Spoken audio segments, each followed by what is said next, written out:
एक क्लेम किया जाता है कि भाई जो कॉन्शियसनेस है वो नॉन फिजिकल है, वो किसी भी फिजिकल चीज़ से आप उसको पकड़ नहीं सकते, आप उसे चेक नहीं कर सकते। बट अगर वो नॉन फिजिकल है तो फिर वो फिजिकल ब्रेन के साथ कैसे इंटरेक्ट कर पा रही है? इंटरेक्ट तो कर रही है ना उसके साथ वो, तभी तो ब्रेन उसका हमें रिजल्ट दिख रहा है यहाँ पर। और इनफैक्ट हम ये भी देखते हैं, हम जब कॉफ़ी पीते हैं तो हमारी कॉन्शियसनेस, हमें ऐसा फील होता है, अवेयरनेस बढ़ जाती है, या दवा खाते हैं तो कहीं ना कहीं वो हम फिजिकल चीज़ ले रहे हैं और नॉन फिजिकल चीज़ को अफेक्ट कर रहे हैं, वो भी इनएक्सप्लेनेबल है अभी तक। साइंस चीज़ों को स्वीकार करता है, भले साइंस सब्जेक्टिवली या ऑब्जेक्टिवली किसी भी प्रकार से आत्मा को, चेतना को, मन बुद्धि चित्त अहंकार या ईश्वर ब्रह्म इन विषयों को डायरेक्टली डिटेक्ट नहीं कर सकता, पर फिर भी ये है या नहीं है इसे लेकर के जितना बाहरी उस गेट तक, उस छोर तक साइंस पहुंच सकता है, वहां तक साइंस पूरा प्रयास करता है। जैसे अभी बात कॉन्शियसनेस की चल रही थी, तो 2 एक्सपेरिमेंट्स का मैं यहाँ जिक्र करूंगा। एक तो एक्सपेरिमेंट इस तरह के हैं जो न्यूरो साइंटिस्ट काफ़ी कोट करते हैं, जिसमें आपकी जो 3 स्टेजेस हैं, अवेकन, ड्रीम वाली और डीप स्लीप जिसको हम रैपिड आई मूवमेंट से भी हम जोड़ते हैं। तो वहाँ पे कुछ ऐसे एक्सपेरिमेंट्स हैं कि जब आप अवेकन हैं तो आपको आपका माइंड या फिर आप ब्रेन कह लीजिए, वो ब्रेन शायद आपको बता रहा है कि अभी आप अवेकन हैं। जब आप सो रहे हैं तो भी आपका ब्रेन एक्टिव है, तो आपके नर्वल जो एक्टिविटीज़ हैं वो आपको बता रही है कि आप जाग रहे हैं। पर जब आप रैपिड आई मूवमेंट से डीप स्लीप की ओर चले जाते हैं, तो डीप स्लीप में साइंटिस्ट ने ऐसा एक्सपेरिमेंटेशन से प्रूव किया है कि उस समय आपकी कोई भी नर्वल एक्टिविटी उस प्रकार से कार्य नहीं कर रही होती है जैसी जागृत अवस्था में होती है। और जब भी आप डीप स्लीप लेकर सुबह उठते हैं तो आप कहते हैं कि मैंने एक गहरी निद्रा का अनुभव किया। गहरी निद्रा का अर्थ है कि आपका पूरा बॉडी जो है वो नर्वल एक्टिविटी उस समय डीप स्लीप में है। तो अगर आपका नर्वल एक्टिविटी डीप स्लीप में है तो उसे ये बता कौन रहा है कि वो डीप स्लीप में है? तो यहां से साइंटिस्ट ने एक क्वेश्चन रेज किया। अगेन मैं अपनी उस बात पर अटल हूं कि साइंटिस्ट कभी भी कॉन्शियसनेस को जैसे एटम को पकड़ के बता रहे हैं वैसे पकड़ के नहीं बता पाएंगे, लेकिन कुछ बाहरी चीजें हैं जिनसे हम कोशिश कर सकते हैं, जो क्योंकि एवरी क्वांटम फिजिसिस्ट ने कहा है कि कॉन्शियसनेस इज फंडामेंटल रियलिटी, तो कुछ तो बात होगी। हम इतना आसानी से उन्हें इग्नोर नहीं कर सकते। हम वेदों को भी कई बार एकदम हल्के में ले लेते हैं और इग्नोर कर देते हैं, जबकि हम देख रहे हैं पूरा एकदम वेस्टर्न कम्युनिटी जिसका कोई संबंध नहीं है पॉलिटिक्स से, वो बार बार वेदों की बात कर रही है, कुरान की बात नहीं कर रही है, बाइबल की बात नहीं कर रही है। अगर सेम ही वेद भी ऐसे ही होते और जैसे छलावे से बस वेदों को प्रचारित किया जा रहा है, यदि वैसी ही बात होती, वेद का कोई अगर पॉजिटिव स्वरूप नहीं होता, तो उन साइंटिस्ट के हमें ऐसे कोटेशंस नहीं मिलते।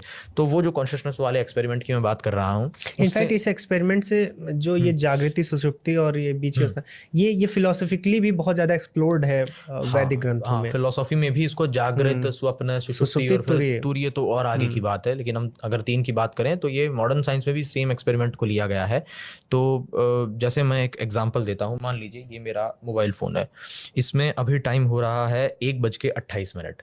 अगर मैं इस मोबाइल फोन को स्विच ऑफ कर देता हूँ और अगर मैं इसे 1 घंटे बाद ऑन करता हूं, तो अगर इसमें कोई और बैटरी काम नहीं कर रही है तो ये मोबाइल फोन 1 घंटे बाद 1:28 पर ही खुलना चाहिए, न कि 2:28 पर।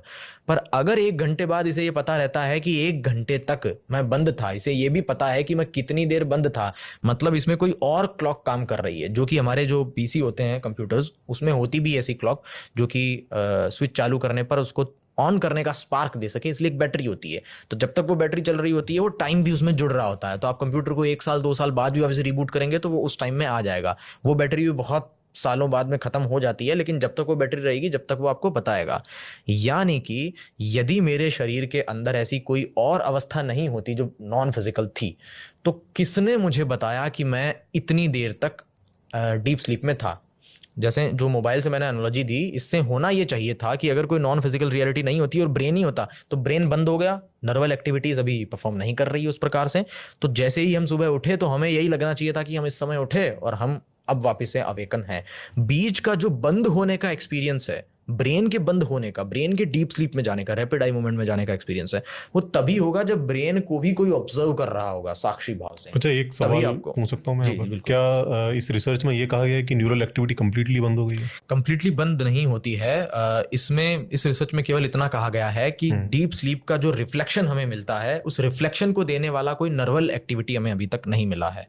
ये एक नोबल अवार्डेड क्वेश्चन है। नहीं, अगर जैसे आपने उसका बैटरी का एग्जांपल दिया कि कंप्यूटर के अंदर एक बैटरी होती है जो कि वर्क करती रहती है, इवन पूरा कंप्यूटर शट डाउन है, बट इवन जो बैटरी है वो उस वॉच को चला रही है, और उसके बाद जब वो बूट हुआ तो वो टाइम उतना ही आ गया वहाँ पर, ठीक है ना। तो अगर हम ये कहें कि न्यूरल एक्टिविटी चल रही है, कंप्लीटली शट डाउन नहीं है, दैट मीन्स कि वहाँ पर कुछ ना कुछ ऐसा है प्रोसेस जो कि उस चीज को डाउन नोटिस मींस कर। ब्रेन हमारा डेड नहीं हुआ है, तभी हम जीवित हैं। जो डीप स्लीप का रिफ्लेक्शन हमें मिला, उस रिफ्लेक्शन को देने वाला कोई नर्वल एक्टिविटी नहीं मिल रहा है। अगर वो नर्वल एक्टिविटी हमें मिल जाता है, वो न्यूरॉन, तो ये सिद्ध हो जाएगा कि इस रिसर्च से तो कम से कम कॉन्शियसनेस प्रूव नहीं हो सकती है। पर अभी तक जितने भी न्यूरो साइंटिस्ट हैं, इवन इसमें जो सैम हैरिस हैं जो कि एथिस्ट हैं, उन्होंने भी यही कंक्लूजन दिया है कि मैंने अभी तक इस पे जितना भी स्टडी किया है, रिसर्च किया, तो मुझे यही देखने को मिला कि कॉन्शियसनेस जो है वो नॉन फिजिकल है। उन्होंने अपने ब्लॉग में लिखा भी है कि consciousness can not be found in any physical complexity. आप कितनी भी फिजिकल कॉम्प्लेक्सिटी बढ़ा दीजिए, आपको कॉन्शियसनेस एज ए प्रोडक्ट नहीं मिलेगा। लेकिन इस एक्सपेरिमेंट को अभी क्वेश्चन किया जा सकता है, हो सकता है कि वैसी नर्वल एक्टिविटी आपको बाद में मिल जाए, पर अभी तक के रिसर्च में कोई नर्वल एक्टिविटी नहीं मिली है। तो न्यूरो साइंटिस्ट क्यूरियस है कि नर्वल एक्टिविटी के बाहर की कौन सी चीज़ है, क्योंकि वो न्यूरो साइंटिस्ट है, वो कंप्लीट नर्वस सिस्टम को एक्सप्लोर कर चुके हैं। तो उन्हें अगर ऐसी कोई चीज़ नहीं मिल रही है तो वो कॉन्शियसनेस की ओर जा रहे हैं। इसके अलावा एक और एक्सपेरिमेंट है, वो मैं और ऐड करवा दूंगा इसमें एज ए एविडेंस। उसमें थोड़ी सी इससे एडवांस बात है। उसमें ऐसा किया गया कि एक कोमा में पड़े हुए व्यक्ति पर एक्सपेरिमेंट था, या आई थिंक ब्रेन डेड से उठा ही था वो व्यक्ति। तो उस पर ऐसा एक्सपेरिमेंट किया गया कि सबसे पहले उसे कहा गया अपना जो हैंड है वो उसे रेज करना है, हाथ उठाना है।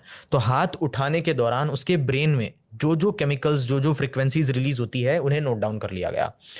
अब उन्हें नोट डाउन करने के बाद में अब उसे कहा गया अब तुम्हें अपना हाथ नहीं उठाना है, और उसके ब्रेन से सारी वायरिंग करके मैन्युअली उन केमिकल रिएक्शंस को और फ्रिक्वेंसीज को रिपीट किया गया। रिपीट करने के बाद में उसका हाथ जो है वो ऑटोमेटिक उठा, क्योंकि बायोलॉजिकल कंडीशन सारी उसी अकॉर्डिंग फॉर्म हुई। फिर उससे पूछा गया कि क्या ये हाथ तुमने उठाया, तो उसने कहा नहीं, इस बार हाथ मैंने नहीं उठाया।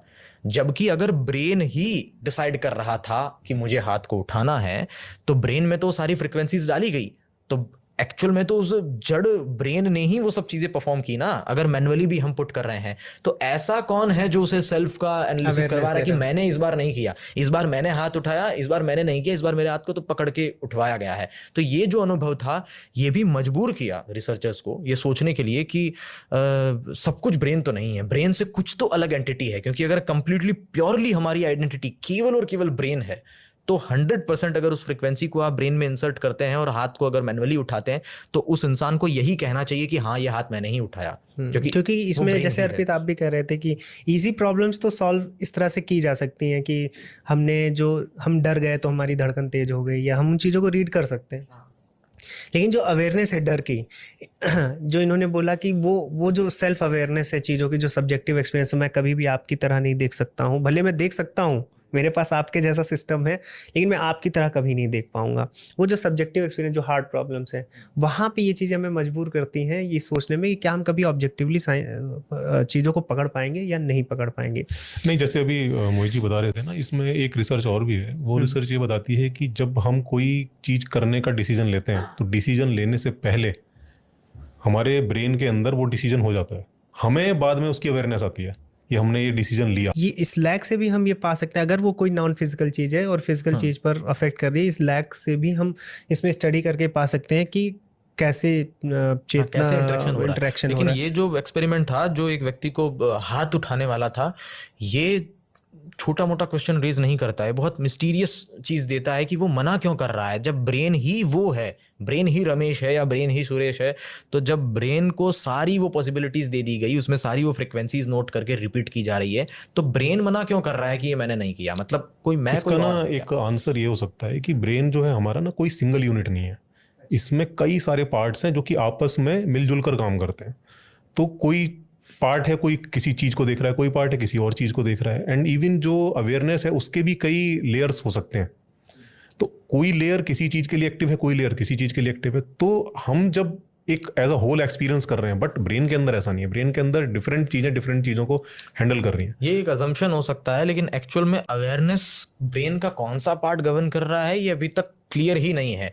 क्योंकि मैंने अभी तक जितने न्यूरो साइंटिस्ट को पढ़ा है, चाहे वो सैम हैरिस हो या डॉक्टर जिम बी टकर हो, सब अपने पर्सनल ब्लॉग में भी और अपने पॉडकास्ट में भी, अपने रिसर्च पेपर्स में भी एक लाइन बार बार लिखते हैं कि consciousness is not the by product of your brain. वो क्या है क्या नहीं हम नहीं जानते, बट आपके ब्रेन का बाय प्रोडक्ट नहीं है, अभी तक तो प्रूव नहीं हुआ है कि इसमें ना brain का एक चीज़ बड़ी इंटरेस्टिंग हो, एक रिसर्च और बड़ी इंटरेस्टिंग है, जिसमें क्या हुआ कि एक मरीज था, उसको दौरे पड़ते थे। तो उसको उसको क्या किया उन्होंने, साइंटिस्ट ने क्या किया कि जो लेफ्ट एंड राइट हेमिस्फीयर थे उसको बीच से डिस्कनेक्ट कर दिया। और उसके बाद बड़ी इंटरेस्टिंग चीज़ें होने लगी, जैसे मतलब अगर उसके जो क्योंकि हमारा अलग अलग ब्रेन का जो हेमिस्फीयर होता है अलग अलग चीज़ों के लिए अवेयर होता है, तो उसको अगर बोला गया कि मतलब लेफ्ट हैंड पर अगर उसके चाकू आपने मारा तो वो उसने हाथ हटाया। अब आप उससे पूछेंगे कि भाई तुमने हाथ क्यों हटाया, तो उसके पास उसका कोई आंसर नहीं, उसने क्यों हटाया हाथ। तो ये भी मतलब क्वेश्चन रेज करता है कि जो हमारी जो अवेयरनेस है, जिसको हम कॉन्शियसनेस कहते हैं, वो वास्तव में मतलब कहीं की कहीं बाहर से आ रही है या अंदर का ही कोई फंक्शन है। तो ये भी इस चीज़ को प्रूव करता है कि ये अंदर का ही कोई फंक्शन है। अगर ये बाहर से आ रही होती तो फिर उसके बाद एक्सप्लेनेशन क्यों नहीं है उस चीज़ का। अगर भाई हाथ तो उसने हटाया लेकिन उसके बाद उसका एक्सप्लेनेशन नहीं है क्यों हाथ हटाया उसने। कई बार मैंने ये भी सुना रिसर्च करने पर पता चलेगा, क्योंकि कई बार यही एक्सपेरिमेंट हो सकता है कॉन्शियसनेस को ही प्रूव करते हैं। ऐसा हाँ, हो बहुत सकता बार है हुआ है। ये सब चीज़ें रिसर्च का पार्ट हैं, और जैसे जैसे हमें समझ में आ रहा है, क्योंकि गोल एंड गोल, जैसे अगर मेरे एंड गोल की बात करें तो मुझे जानना है। अब वो मुझे साइंस की रिसर्चेस में भी मैं पढ़ते रहता हूँ, और मुझे अगर वैदिक फिलॉसफी, बुद्धिस्ट फिलॉसफी या कहीं से भी मिल रहा है तो वो भी मैं एक बार देखते रहता हूँ, क्योंकि मुझे जानना है। At the end of the day ऐसा नहीं है मेरा कि मुझे एक चीज़ पे स्टिक होकर मुझे उसको वो करना, मुझे जानना है। वो एक्चुअल में जानना आम व्यक्ति की प्रॉब्लम ये है, और कई बार ये हमारी प्रॉब्लम भी बन सकती है, कि हम चीज़ों को डीप में नहीं पढ़ पाते हैं। जैसे अभी पहले एक बात चली थी कि इतने अगर लॉज हैं तो ये इतने ब्यूटीफुली बनाए गए हैं, तो हम ऐसा सोचते हैं, जबकि बहुत सारे और भी यूनिवर्स हो सकते हैं। पर एक्चुअल में जो एकेडमिक्स में जो फाइन ट्यूनिंग आर्ग्यूमेंट है, और उस पर अभी एकदम क्वांटम लेवल पर भी जो डिस्कशन चल रहा है, वो ऐसा नहीं है। वो ऐसी फाइन ट्यूनिंग की बात करता है जो हर कण कण में कार्य कर रही है।